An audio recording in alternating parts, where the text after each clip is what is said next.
కూడా మన బుద్ధికి మన స్వభావానికి ఆ స్వస్థత అనేటువంటిది లేకపోతే మనం పరలోక రాజ్యము చేరలేము.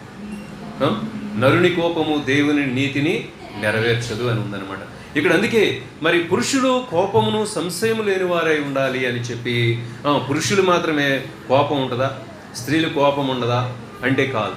అందరిలో మనుషుల్లో కోపం అనేటువంటి స్వభావం ఉన్నది. అయితే అది దేవునికి ఇష్టమైనటువంటిది కానే కాదనమాట, దేవునికి ఇష్టమైనది కాదు. కాబట్టి మనము దేవునికి ఇష్టము కాని దానిని నియంత్రించుకోవడానికి, దాన్ని కంట్రోల్లో పెట్టుకోవడానికి మనిషి ప్రయత్నించాలి. అది లోకస్తులుగా అయితే అది సాధ్యం కాదు, కానీ దేవుని బిడ్డలకు అది సాధ్యమే. ఎందుకంటే దేవుడు మనలో ఉన్నప్పుడు మనం అన్నీ కూడా మనం కంట్రోల్ చేసుకునేటువంటి ఆ యొక్క శక్తిని దేవుడు ఇస్తాడు. ఎప్పుడంటే దేవుని మీద ఆధారపడినప్పుడు మాత్రమే.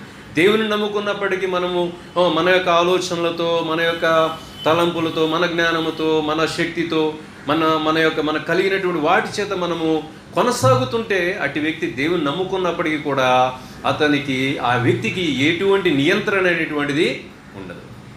కొంతమంది దేవుని నమ్ముకున్న వారిగానే ఉంటారు, సేవ చేసేవారిగా ఉంటారు, మరి సంస్థలు నడిపించేవారిగానే ఉంటారు, కానీ నియంత్రణ అనేటువంటిది వారిలో ఉండదు. రాజకీయ నాయకుల్లాగా ఎక్కడొక మాట చెబుతారో అక్కడొక మాట, ఇప్పుడు ఏం చెబుతారో తర్వాత ఏం చెబుతారో అర్థం కాదు. చూడండి, ఎంత మరి భక్తి చేస్తున్నామని చెప్పుకుంటున్న వారు కూడా ఎలాగున్నారంటే ఈ దినాలలో సందర్భాన్ని బట్టి అక్కడ ఏదో ఒక మాట చెప్పేసి మనుషుల్ని కొంచెం నమ్మించి తరువాత దానిని మర్చిపోయి దాన్ని వేరే విధముగా చేయడం అనేటువంటిది మరి అలాంటివి జరుగుతూ ఉన్నది. దేవుడు ఏం చూస్తున్నాడంటే ప్రవర్తన చూస్తున్నాడు. సరేలే, వాళ్ళు మర్చిపోయారులే, నేను ఎప్పుడో ఈ మాట చెప్పాను, నేను చేయలేదు, కానీ వాళ్ళు మర్చిపోయారు కదా అని మనం అనుకోనవచ్చును, కానీ దేవుడు మర్చిపోయాడు. కాబట్టి మన ప్రవర్తనను ఆయన చూస్తున్నాడంట. మరి మన ప్రవర్తనను చూసి ఆయన స్వస్థపరుస్తాడు. మనుషులకైతే కావలసినది, వారు కోరుకునేది ఏంటంటే శరీర స్వస్థత కోరుకుంటున్నారు. దేవునిని ఎరుగని వారు శరీర స్వస్థతలు కోరుకుంటున్నారు. మరి ఇంకొక విచారకరమైన విషయం ఏంటంటే క్రైస్తవులు, దేవుని నమ్ముకున్న వారు కూడా మాకు భౌతికంగా నేను బాగుంటే చాలు, నా అప్పులు తీరితే చాలు, నా అనారోగ్యము పోతే చాలు, నా ఆర్థిక ఇబ్బందులు పోతే చాలు, నాకు పలానా ఒక ఇల్లు ఉంటే చాలు, ఒక ఉద్యోగం ఉంటే చాలు. ఇవి ఇలాగే మనుషులు కూడా, దేవుని నమ్ముకున్న వాళ్ళు కూడా ఇలాంటి వారిగానే ఉంటున్నారు. అంటే దాని అర్థం ఏంటంటే వారికి స్వస్థ బుద్ధి లేదు. ఆరోగ్యం ఉన్నది, భౌతికంగా ఆరోగ్యంగానే ఉన్నారు, కానీ వారికి ఏమీ లేదంటే స్వస్థ బుద్ధి లేదు. దేవుని యొక్క స్వభావం అనేటువంటిది వారిలోనికి రాలేదు. దేవుని యొక్క ఆత్మీయమైన జ్ఞానాన్ని వాళ్ళు సంపాదించుకోలేదు కనుక వారు ఇంకా దేవునిని నమ్ముకునే శరీర సంబంధమైన వాటిని వారు వెంబడించేటువంటి వారిగా ఉన్నారన్నమాట. కాబట్టి ప్రియమైన దేవుని బిడ్డలారా, ఇక్కడ ఇవన్నీ కూడా ఎందుకు రాశాడంటే మనిషి యొక్క బలహీనత ఏంటంటే లోకములో ఉన్నంత కాలము ఆ వ్యక్తి యొక్క మనసు లోకముతో ముడివేయబడినదిగా, లోకాన్ని ఆకర్షించేదిగా, లోకాన్ని వెంబడించడానికి మరి ఆ యొక్క ముందుకు అడుగులు వేసేటువంటి విధానమే అక్కడ కనబడుతున్నది. కనుక మరి పరిశుద్ధ గ్రంథంలో దేవుడు ఎందుకు తన మనస్సులో ఉన్నటువంటి ఉద్దేశాలన్నీ కూడా దేవుడు ప్రతి వాక్యంలో కూడా ఉంచాడనమాట. ఆయన ఉద్దేశం ఏంటంటే మనము ఈ లోకంలో జీవించి, ఈ లోకంలో పరిశుద్ధంగా జీవించి, ఈ లోకంలో తన బిడ్డలుగా జీవించి, ఈ లోకంలో నీతిగా జీవించి, ఇక్కడ రాయబడిన మాటల ప్రకారము మాటలోను, ప్రవర్తనలోను, ప్రేమలోను, విశ్వాసంలోను, పవిత్రతలోను విశ్వాసులకు మాదిరిగా వీటన్నిటిలో మనము దేవునికి ఇష్టలుగా మనము జీవించి మరి శాశ్వతమైనటువంటి దేవుని రాజ్యంలో మనల్ని ఉంచుకోవాలని దేవుడు ఇష్టపడుతున్నాడు. ఆయన ఉద్దేశం అది. ఆయన ఉద్దేశము అంతా కూడా ఈ పరిశుద్ధ గ్రంథములో ఉన్న ప్రతి పదములో కూడా మనకి కనిపిస్తుందండి. పరిశుద్ధ గ్రంథంలో ఉన్న ప్రతి పదములో కూడా దేవుని యొక్క ఆశ మన పట్ల ఏమై ఉన్నదో రాయబడి ఉన్నటువంటి మాటలు. మనం ఏ మాట పలికినా కానీ పాపం గురించి రాయబడి ఉందంటే అది నీవు చేయవద్దు, అది దేవుని ఉద్దేశం. అది చేయకుండా ఉంటే మనం మరణము నుండి తప్పించబడతాము, అనేకమైన ఇరుకుల నుండి, ఇబ్బందుల నుండి, సమస్యల నుండి మనం తప్పించబడతాము. మనము మరి కృపాక్షేమములు కలిగి జీవించేటువంటి ఆ యొక్క జీవితాన్ని దేవుడు ఇస్తాడు. మరి నిత్య జీవాన్ని దేవుడు మనకి ఇస్తాడు. అదనమాట దాన్ని వెనుకున్నటువంటి బైబిల్లో ఉన్న ప్రతి పదం. అంటే కొన్ని పదాలు అపవిత్రమైన పదాలు ఉన్నాయి. అపవిత్రమైన పదాలు ఎందుకున్నాయి అంటే మనం అపవిత్రమైనటువంటి దానికి దూరంగా ఉండాలి, దానిని మనలోని తీసివేసుకోవాలి, దానిని మనం అనుసరించకూడదు, దానిని పూర్తిగా మనము ఏం చేయమని కొన్ని చోట్ల చంపివేయండి అని ఉంది. శరీర క్రియలను మీరు చంపివేయుడి అని ఉంది. కాబట్టి అంటే పరిశుద్ధ గ్రంథంలో దేవుడు చెప్పిన ప్రతి మాట వెనుక కూడా ఏముందంటే మనము ఆత్మీయముగా మేలు పొందాలి. మరి మనము ఆత్మీయముగా ఉన్నప్పుడు దేవుడు మనలను మరి అనేక రీతులుగా మన అవసరతలు తీరుస్తాడు, దేవుడు మనలను ఆశీర్వదిస్తాడనమాట. కానీ మన యొక్క గురి అనేటువంటిది ఆ శరీర సంబంధమైనదే అయినప్పుడు మాత్రము దేవుడు ఆ వ్యక్తిని ఏమాత్రము కూడా ఇష్టపడడు. కాబట్టి ఇక్కడ అందుకే చెప్తున్నాడు, మనుషులు ఎలాంటి ఆశలు కలవారై ఉండాలి అంటే, మనుషులు బలహీనంగా ఎందుకున్నారంటే ఆదాము అవ్వలు మరి సృష్టించబడి మొదట ఆదామును దేవుడు సృష్టించినాడు, తర్వాత అవ్వను సృష్టించాడు. అయితే అవ్వ మొదట పాపం చేసింది. అవ్వ మరి అపవాది చేత మోసగించబడినటువంటి వ్యక్తిగా ఉండటం వలన అక్కడ అందుకని ఇక్కడ మరి చెప్తున్నాడు, మీరు దైవభక్తి గలవారమని చెప్పుకొను స్త్రీలకు తగినట్లుగా సత్క్రియల చేత తమను తాము అంటే సత్క్రియల చేత మనం అలంకరించబడేటువంటి వారిగా ఉండాలని, స్త్రీ మౌనముగా ఉండవలసినదే కానీ ఉపదేశించుటకైనను పురుషుని మీద అధికారము చేయుటకైనను ఆమెకు సెలవీయను. మొదట ఆదాము తర్వాత హవ్వయు నిర్మించబడిదిరి కదా అని చెప్తా ఉన్నాడనమాట. ఇక్కడ చూడండి ఏంటంటే మౌనము అనేటువంటిది స్త్రీలకే కాదు, ప్రతి సంఘములో ఉన్న ప్రతి ఒక్క విశ్వాసి కూడా, ప్రతి ఒక్క వ్యక్తి కూడా నేర్చుకోవాల్సినటువంటి ప్రాముఖ్యమైనది. మొన్న మా ఇంటి ఓనరమ్మ గారి దగ్గర అద్దె ఇవ్వడానికి వెళ్తే ఆమె చెప్తుంది ఏంటంటే, ఏదో మాటల సందర్భంలో ఆమెకి తెలిసిన మాట ఒకటి చెప్తుంది. అంటే నేను ఏదైనా కరెక్ట్గానే చెప్తాను అని చెప్తుంది అనమాట. నాలుక ఇట్లా చూపెడుతుంది అనమాట. నాలుక ఇది ఉందే, దీన్ని జాగ్రత్తగా చేసుకోకపోతే మనకి చాలా ప్రమాదం అని చెప్తుంది అనమాట. ముసలావిడ ఏం చెప్తుంది, నాలుక ఇది చిచ్చు పెడుతుంది, ఇది అనేకమైనటువంటి సమస్యలకు కారణమవుతుంది. యాకోబు పత్రికలో ఉంది కదా, యాకోబు పత్రికలో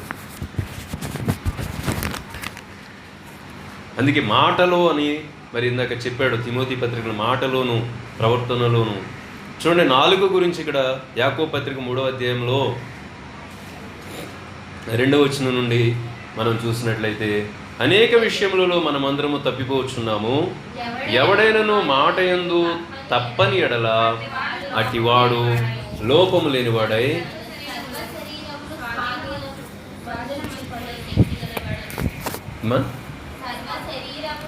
సర్వ శరీరమును పరుచుకొన శక్తి గలవాడు అగును. గుర్రములు మనకు లోబడుటకై నోటికి కళ్ళెము పెట్టి వాటి శరీరమంతయు త్రిప్పుదురు కదా, ఓడను కూడా చూడుడి, అది ఎంతో గొప్పదే, పెనుగాలికి కొట్టుకొని పోబడినను ఓడ నడుపువాని ఉద్దేశము చొప్పున మిక్కిలి చిన్నదగు చుక్కాని చేత త్రిప్పబడును. అలాగునని నాలుక కూడా చిన్న అవయవమైనను బహుగా అదిరిపడును. చూసారా, నాలుక కూడా చిన్న అవయవమైనను బహుగా అదిరిపడును. మరి ఎంత కొంచెము నిప్పు ఎంత విస్తారమైన అడవిని తగలబెట్టును. నాలుక అగ్నియే. నాలుక మన అవయవములలో ఉంచబడిన పాప ప్రపంచమే సర్వ శరీరమునకు మాలిన్యమును కలుగచేయును, ప్రకృతి చక్రమునకు చిచ్చుపెట్టును, అది నరకము చేత చిచ్చుపెట్టబడును అని రాస్తూ ఉన్నాడు. చూడండి ప్రియమైన దేవుని బిడ్డలారా, ఇంకేమన్నాడు, మృగపక్షి సర్ప అవయవములో జలచరములలో ప్రతి జాతియు నరజాతి చేత సాధు కాజాలును. మరి సాధు అయిను కానీ ఏ నరుడును నాలుకను సాధు చేయనేరడు. అది మరణకరమైన విషయముతో నిండినది, అది నిర్గళమైన దుష్టత్వమే. దీనితో తండ్రి అయిన ప్రభువును స్తుతింతుము, దీనితో దేవుని పోలికగా పుట్టిన మనుషుని శపింతుము. ఒక్క నోటి నుండి ఆశీర్వచనమును శాపవచనమును బయలు వెళ్ళును. నా సహోదరులరా, ఎలా ఉండకూడదు. నీటి బొగ్గలో ఒక్క జల నుండి తీయని నీరును చేదు నీరును ఊరునా? నా సహోదరులరా, అంజూరపు చెట్టున ఒలివ పండ్లైనను ద్రాక్ష తీగకు అంజూరపు పండ్లైనను కాయున అటువలనే ఉప్పు నీళ్లలో నుండి తీయని నీరు ఊరదు. కాబట్టి ఇక్కడ అందుకే చెప్తున్నాడు. ఇవన్నీ కూడా ఏంటంటే నాలుక అనేటువంటి దాని గురించి ఎంత స్టోరీ చెప్పుకొచ్చాడు. ఇన్ని ఎగ్జాంపుల్స్ చెప్తా ఉన్నాడు. చిన్న నువ్వు పెద్ద అరణ్యాన్ని తగలబెట్టేస్తుంది. చిన్న చుక్క అనేటువంటిది అంత పెద్ద వాడను కూడా అది కంట్రోలు చేయగలుగుతూ ఉంది. బలమైనటువంటి గుర్రము ఒక చిన్న కళ్ళెము చేత అది ఎటు కావాలంటే అటు ఆ యొక్క గుర్రాన్ని నడిపేటువంటి వ్యక్తి స్వాధీనంలో ఉంటుందన్నమాట. అయితేనంట నాలుకను ఎవరు కూడా సాధు చేయలేరు. కానీ చేయలేరా అంటే చేయగలరు. ఎలాగంటే దేవుడు ఇదే తిమోతి పత్రికలో దేవుడు ఒక వాక్యాన్ని మనకి పెట్టాడు. అది 2వ తిమోతి అనుకుంటా. 2వ తిమోతి పత్రికలో చూడండి 7వ వచనం, 1వ అధ్యాయము 7వ వచనం.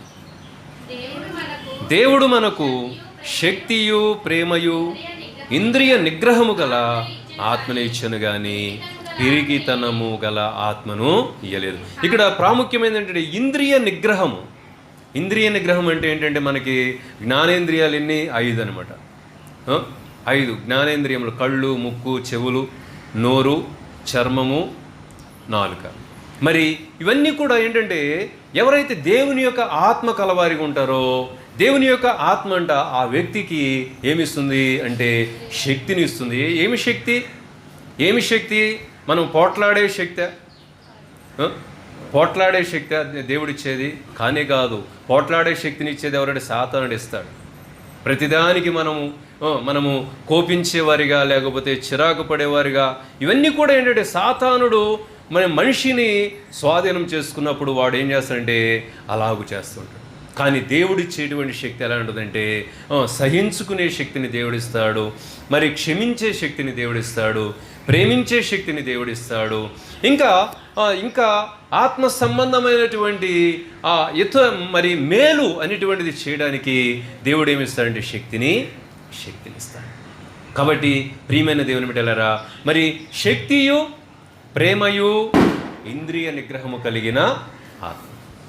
చూడండి, ఇది ఎవరికి సాధ్యమంటే నాలుకను మనం కంట్రోల్లో పెట్టుకోవడానికి, లేకపోతే మన యొక్క సర్వ శరీరాన్ని కూడా మన కంట్రోల్లో ఉంచుకునేటువంటి శక్తి ఎవరికి ఉంటుందంటే ఎవరైతే దేవుని యొక్క ఆత్మను కలిగిన వారిగా, దేవునిని ప్రేమించేవారిగా, పరలోకాన్ని ప్రేమించేవారిగా, పరిశుద్ధతను ప్రేమించేవారిగా ఎవరైతే ఉంటారో వారికి మాత్రమే అది సాధ్యం. వారు మాత్రమే దాన్ని సాధ్యపరుచుకుంటారు. మనము ఈ యొక్క సిస్టమ్ అని, లేకపోతే ఆ యొక్క ఆశలు అనేటువంటివి మనలో లేనప్పుడు మనము వాటిని కంట్రోల్ చేసేటువంటి శక్తి మనకి ఉండదన్నమాట. కాబట్టి ప్రియమైన దేవుని బిడ్డలారా, ఇక్కడ ఇవన్నీ కూడా ఎందుకు చెప్తూ ఉన్నాడంటే పురుషులైనా స్త్రీలైనా ఇక్కడ భౌతికమైనటువంటి అలంకరణ కానీ, భౌతికమైనటువంటి మన యొక్క ప్రవర్తన విషయంలో కానీ, మన మాటల విషయంలోనూ కానీ మనము ప్రతి దానిలో కూడా మనము ఇతరులకు మాదిరిగా ఉండాలి. కాబట్టి మనము ప్రతి విషయంలో ముందుగానే మనము దాని కొరకు ఎక్కువ ప్రార్థన చేయాలి. దేని కొరకు? మన యొక్క స్వభావము మన యొక్క స్వాధీనంలో ఉండాలి. మన స్వభావం మన స్వాధీనంలో ఉండాలి. అలాగూ మన యొక్క చూడండి, ఒక చోట ఒక వాక్యం ఉంది, ఇప్పుడే గుర్తొచ్చింది. దానియేలు గ్రంథంలో 5వ అధ్యాయం అనుకుంటాను. దానియేలు గ్రంథము 5వ అధ్యాయంలో ఇక్కడ ఒక రాజు ఉంటాడు 5వ అధ్యాయంలో, అతని పేరు 22వ వచనం నుండి చూడండి. బెల్షాజర్ అతని పేరు. బెల్షాజరు అతని కుమారుడవగు నీవు ఈ సంగతంతా ఎరిగి ఉండి నీ మనస్సును అణచుకొనక పరలోకమందున్న ప్రభువు మీద నిన్ను నీవే హెచ్చించుకుంటివి. ఎట్లనగా నీవును. సరే, ఇదంతా కూడా మరి మనకి ప్రాముఖ్యం కాదు. మనం మొదట చదివినటువంటి భాగంలో ఏంటంటే నీ మనస్సును నీవు అణచుకొనక పరలోకమందున్న ప్రభువు మీద నిన్ను నీవే హెచ్చు. మన యొక్క మనస్సును మనం ఏం చేయాలంట? అణచుకోవాలి. మన స్వభావాన్ని మనం ఏం చేయాలంట? అణచుకోవాలా. అణచుకోకపోవడానికే పెట్టిన పేరు ఏంటంటే బీపీ అనమాట. ఏంటి? బీపీ. మనం మన మన యొక్క మనస్సును అణుచుకునేటువంటి ఆ యొక్క ప్రాక్టీస్ అనేటువంటిది మనం చేస్తున్నప్పుడు వాళ్ళేమో యోగాని పెట్టుకున్నారు. ఎవరు? వాళ్ళు యోగాని పెట్టి కళ్ళు మూసుకుని ఎటు చూడకుండా శ్వాసను పీలుస్తూ ప్రశాంతంగా అలాగూ ప్రాక్టీస్ చేస్తాం. వాళ్ళేమో యోగాని పెట్టుకున్నారు, మనం బీపీ అని పెట్టుకున్నాం. ఏంటి? మనం కంట్రోల్ చేసుకున్నందువలన బీపీ అనేటువంటిది వస్తుంది. ప్రియమైన దేవుని బిడ్డలారా, అది వంశపారంపర్యమైనప్పటికీ కూడా మరి దేవునికి అసాధ్యమైనది ఏది కూడా లేదు. కాబట్టి మన జీవితంలో మనం ఇక్కడ రాజు, అంతకుముందు రాజు మరి దానియేలుకు ఎంతో ఫేవర్గా ఉన్నాడు. దానియేలు షడ్రక్ మెషక్ అబేద్నెగోలను మరి వారికి ఉద్యోగాలలో మరి వారి యొక్క భక్తి జీవితంలో వారి విశ్వాసంలో మరి వారికి అండగా ఉండి నడిపించినటువంటి వ్యక్తి. కానీ తరువాత నెబుకద్నెజర్ అతను తరువాత తరాలు మారిన తర్వాత ఏమైందంటే మరి దేవుని యందు భయభక్తులు లేకుండా మిగిలినటువంటి వారి కుమారుడు వంశంలో వచ్చిన వాళ్ళు దేవుని యందు భయం లేకుండా వారు ఆ యెరూషలేము నుండి కొన్ని ఉపకరణాలు, యెరూషలేము దేవాలయంలో ఉన్న ఉపకరణాలన్నీ కూడా మరి వీళ్ళు తెచ్చేసుకున్నారు, బబులోన్లో పెట్టుకున్నారు. మరి పెట్టుకుని నెబుకద్నెజర్ కాలంలో అవి ఒక చోట వాటిని ఉంచారు. కానీ వీళ్ళు బయటకు తీసి ఏం చేశారంట? వాళ్ళందరూ కూడా మరి వాటిలో తినుచు త్రాగుచు వారు ఇష్టానుసారముగా ఆ పవిత్రమైనటువంటి దేవుని యొక్క ఉపకరణాలు మరి అపవిత్రపరిచినందువలన దేవుడు వారితో ఒక గోడ మీద ఒక పేరు అక్కడ రాస్తున్నాడు అనమాట. ఏంటంటే ఇక్కడ నీ రాజ్యము నీ వద్ద నుండి తీసివేయబడి వేరే రాజుకి ఇవ్వబడుతుంది. ఒక మాట చూడండి, ఇక్కడ మెనే టేకిల్ పార్సినని 24వ వచనం చివరి ఉంటుంది. 25వ వచనంలో ఈ వాక్య భాగం ఏదనగా మినే అనగా దేవుడు నీ ప్రభుత్వ విషయంలో లెక్క చూచి దానిని ముగించెను. టేకిల్ అనగా ఆయన నిన్ను త్రాసులో తోచగా నీవు తక్కువగా కనబడితివి. ఫెరెస్ అనగా నీ రాజ్యము నీ యొద్ద నుండి విభాగింపబడి మాదీయులకును పారసీయులకును ఇవ్వబడింది. బెల్షాజరు ఆజ్ఞయగా వారు దానియేలునకు ఓదారంగు వస్త్రము తొడిగించి అతని మెడకు బంగారపు హారం వేసి ప్రభుత్వము చేయుటలో అతడు 3వ అధికారం చాటించిరి. ఆ రాత్రి అందే కల్దీయుల రాజగు బెల్షాజరు హతుడాయన. చూసారా ప్రియమైన దేవుని బిడ్డలారా, మరి దేవుడు ఆయన చెప్పినటువంటి మాటలు అవి ఎంతో విలువైనవి. వాటిని ఎవరైతే ఆచరిస్తారో వాటిని మరి ఆ మాటలన్నిటినీ కూడా నెరవేర్చడానికి ఎవరైతే మనస్సు కలవారి ఉంటారో దేవుడు వాళ్ళకి ఎంతో ఆశీర్వాదం ఇస్తాడు, ఎంతో వారిని దీవిస్తాడు, వారికి కృపాక్షేమాలను అనుగ్రహిస్తాడు. దావీదు ఏమంటున్నాడు 23వ కీర్తనలో? కృపాక్షేమములే నా వెంట వచ్చునన్నాడు. ఎందుకన్నాడంటే మరి దావీదు జీవితంలో మనం చూస్తే అతడు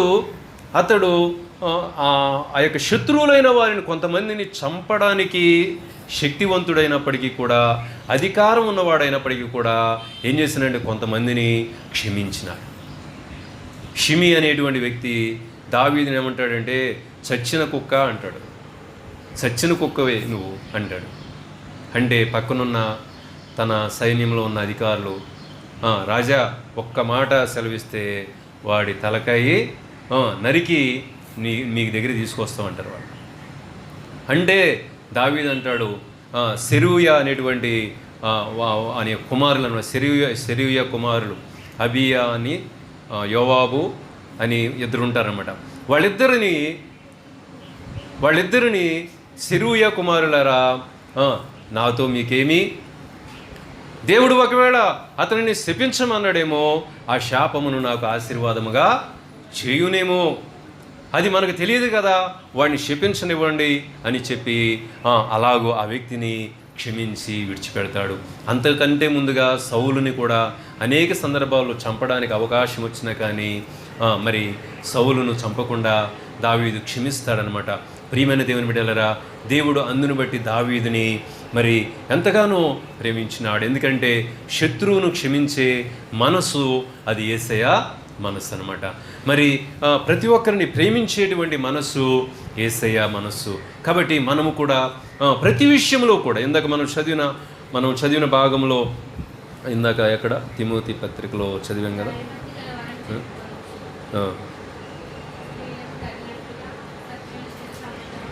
చాలు. అయితే మనము వీటన్నిటి విషయంలో కూడా ఎలాగ ఉండాలంటే మౌనముగా ఉండడం అనేటువంటిది మన జీవితానికి ఎంతో మంచిదన్నమాట. మౌనం. కాబట్టి ప్రియమైన దేవుని బిడ్డలారా, ఇక్కడ స్త్రీ మౌనముగా ఉండవలసినది కానీ ఉపదేశించుటకైనను పురుషుని మీద అధికారం చేయుటకైనను ఆమెకి సెలవీయలేదు. మొదట ఆదాము తర్వాత హవ్వయు నిర్మింపబడి తిరిగారా, మరియు ఆదాము మోసగించబడలేదు కానీ స్త్రీ మోసగించబడేది. అంటే మనం అన్నిటిలో కూడా మనము మితముగా ఉండడం అనేటువంటిది అది ఎంతో ప్రాముఖ్యమైనది. ఇక్కడ స్త్రీలకు చెప్పినట్టుగానే అపోస్తలుడైన పౌలు తిమోతికి కూడా ఒక సందర్భంలో చెప్తూ ఉన్నాడు. ఏమిటంటే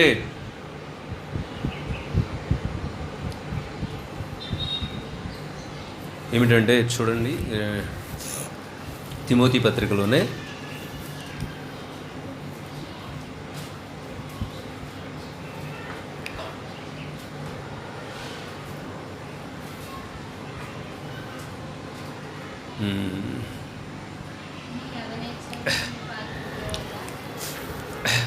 4వ అధ్యాయము 2 తిమోతి పత్రిక 4వ అధ్యాయం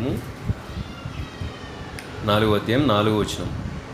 సత్యమునకు చెవినియక కల్పనా కథల వైపు తిరుగు కాలము వచ్చును. అయితే నీవు అన్ని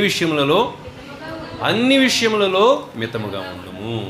చూడండి, ఈనాడు మరి ఎవరైనా కానీ, బోధకులైనా కానీ, విశ్వాసులైనా కానీ అందరూ నేర్చుకోవాల్సింది ఏంటంటే అన్ని విషయములలో మితముగా ఉండాలి.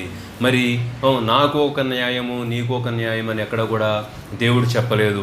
ప్రతి చోట కూడా దేవుడు ప్రతి ఒక్కరికి ఒకటే న్యాయమును ఆయన చేస్తాడన్నమాట. అందరికీ ఒకే రకమైనటువంటి తీర్పు అనేటువంటిది ఉంటుంది. పాపుల కొరకు, భక్తిహీనుల కొరకు ఎలాంటి తీర్పునైతే దేవుడు సిద్ధపరిచి ఉంచాడో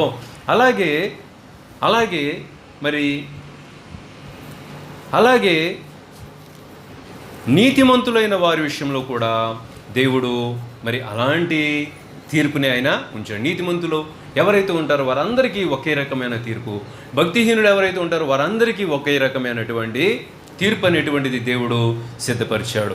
మనం తీతు పత్రికలో 2వ అధ్యాయంలో మనం చూస్తే పక్కనే ఉంటుంది, తిమోతికి పక్కనే ఉంటుంది.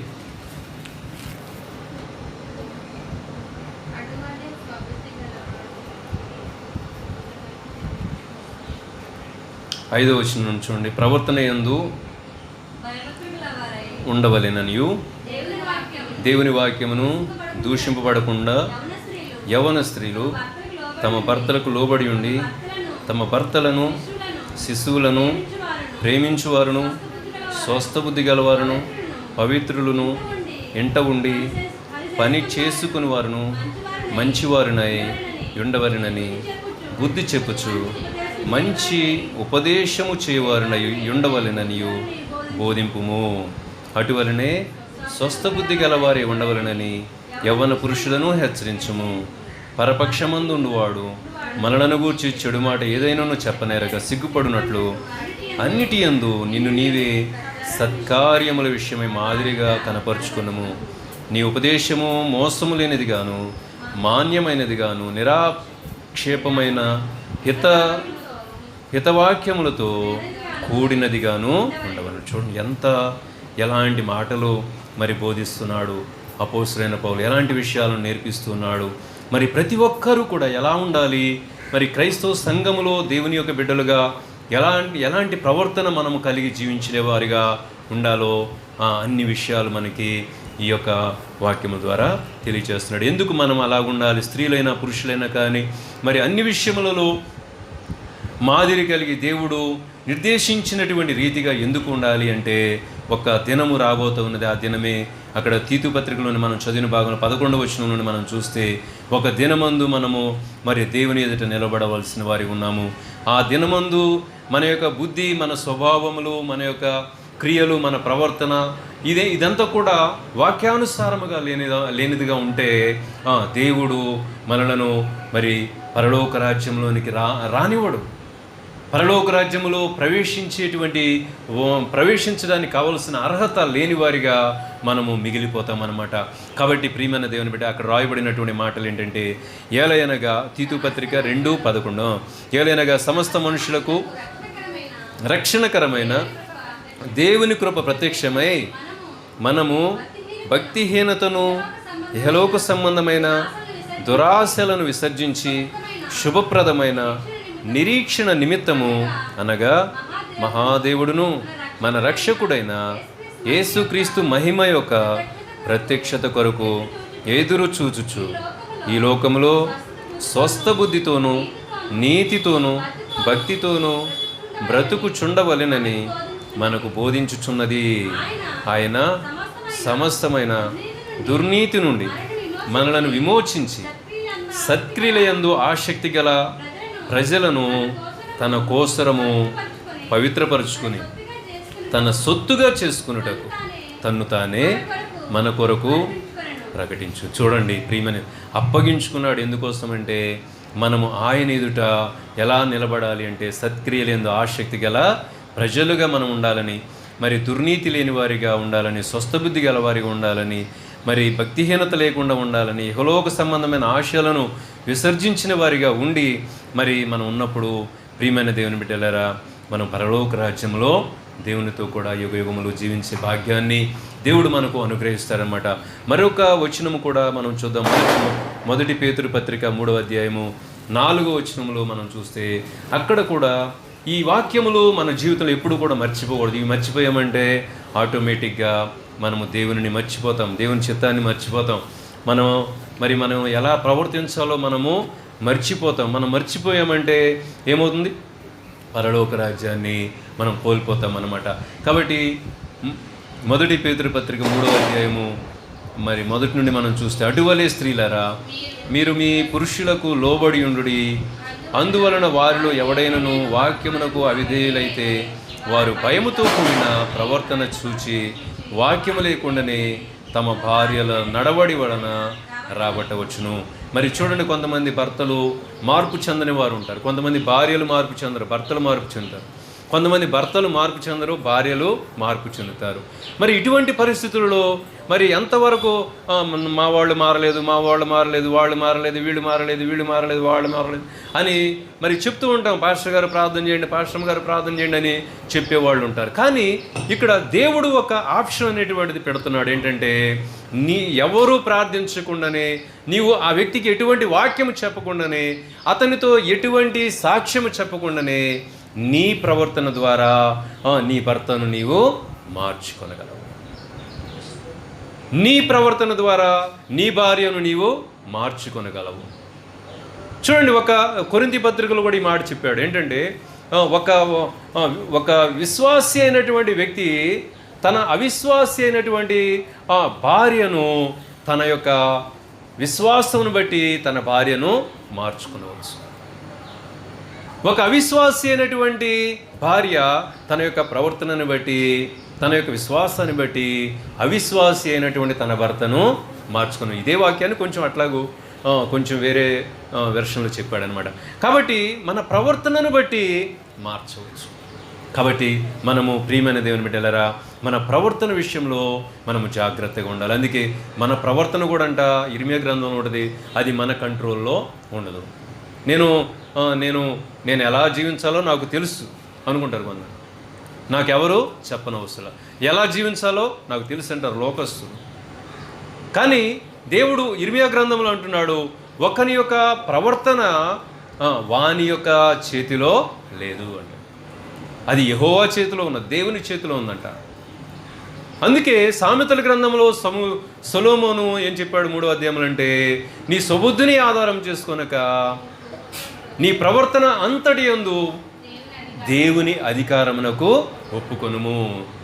దేవుని అధికారమునకు ఒప్పుకొనుము. నీ ప్రవర్తన అంతటి యందు 3వ అధ్యాయం 5వ వచనంలోన 6వ వచనంలో ఉంటుంది.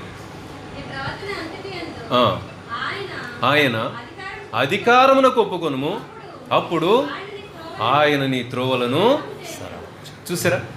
మన ప్రవర్తన అంతటి యందు దేవునికి ఒప్పుకున్నప్పుడంట ఆటోమేటిక్గా మన ప్రవర్తన అంతా కూడా ఏమైపోతుంది, మారిపోతుంది. పౌలు చెప్పలేదా, ఏమన్నాడు, నేను పూర్వం హింసకుడను, దోషకుడను, హానికరుడను. పౌలే కాదు, పౌలు లాంటి వారు ఈ లోకంలో ఎంతోమంది ఉన్నారు. మన ఆంధ్రాలో కూడా ఉన్నారు. ఒక ఆయన వైఎస్ రాజశేఖరరెడ్డి గారి బంధువులు అనమాట, ఫ్యాక్షనిస్టు మైకేల్ గారు అని. మరి ఆయన ఎంతోమందిని చంపాడు. అలాంటి వ్యక్తి మరి మన ఎల్ఎఫ్ సహవాసం ద్వారా ఆ వాక్యం విని ఆయన మారు మనసు పొంది సేవకుడయ్యాడు. చూడండి, పౌలు, మనం పరిశుద్ధ గ్రంథంలో పౌలును చూస్తున్నాం, కానీ భౌతికంగా కూడా అనేక మంది ఉన్నారు ఇలాంటి వారు. కరుడు గట్టినటువంటి మరి నక్సలైట్లు మన సహవాసులు మారు మనసు పొంది సేవ చేస్తున్నారు. కాబట్టి మన యొక్క ప్రవర్తనను ఆయనకి అప్పగించుకున్నప్పుడు అది సాధ్యమవుతుంది. కానీ మనము ఆయనకు అప్పగించకుండా ప్రభువా క్షమించు పెదవులతో ప్రార్థన ఉంటుంది, హృదయంతో ప్రార్థన. పెదవులతో మనం ఎన్నిసార్లు క్షమించమన్నా అది దానికి క్షమాపణ రాదు. కానీ హృదయపూర్వకంగా మనం దేవుని క్షమించమన్నప్పుడు దేవుడు ఆ శిలువ మీద ఉన్న దొంగ ఎన్ని గంటలు ప్రార్థన చేశాడు, ఎంత కన్నీరు కార్చాడు. కన్నీరు కార్చడము పశ్చాత్తాపం కాదు, కన్నీరు కార్చడమే పశ్చాత్తాపం కాదు, కానీ మన ప్రవర్తన మార్పు చెందడమే ఆ పశ్చాత్తాపానికి మనం పొందుకున్నటువంటి ప్రతిఫలం అన్నమాట. దేవుడు క్షమించాడు.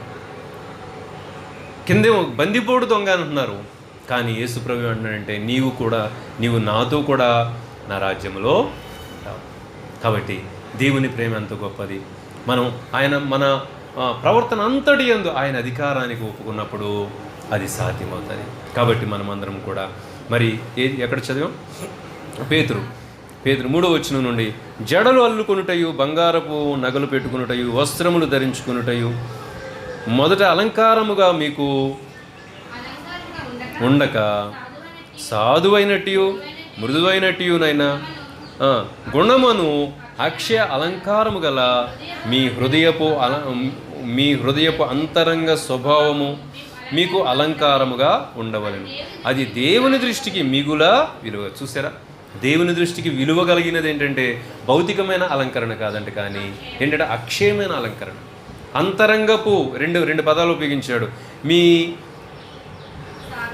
4వ వచనం, సాధువైనట్టు మృదువైనట్టు గుణమును అక్షయ అలంకారము గల మీ హృదయపు అంతరంగ స్వభావము మీకు అలంకారంగా ఉండాలి. చూసారా, హృదయపు అంతరంగ స్వభావం మనకి అలంకారముగా ఉండాలి. కాబట్టి మనమందరము కూడా మరి అలాంటి మరి ఆ స్వభావాన్ని కలిగి మనము జీవించవలసిన వారి ఉన్నాం. అదంట దేవుని దృష్టికి మిగుల విలువగలది. 5వ వచనం, అటువలే పూర్వపు దేవునిని ఆశ్రయించిన పరిశుద్ధ స్త్రీలను తమ పురుషులకు లోబడుట చేత తమ్మును తాము అలంకరించుకున్నారు. మరి అప్పుడు ఎలాంటి బంగార ఆభరణాలు ఇలాంటివి ఉన్నాయో లేవో కానీ, మరి అప్పుడంట వాళ్ళు అక్షయమైనటువంటి అలంకారము కలిగిన మనస్సు చేతనంట వారిని వారు అలంకరించుకున్నారట. ఆ ప్రకారము శారా అబ్రహామును యజమానుడని పిలుచుచు అతనికి లోబడి ఉండెను.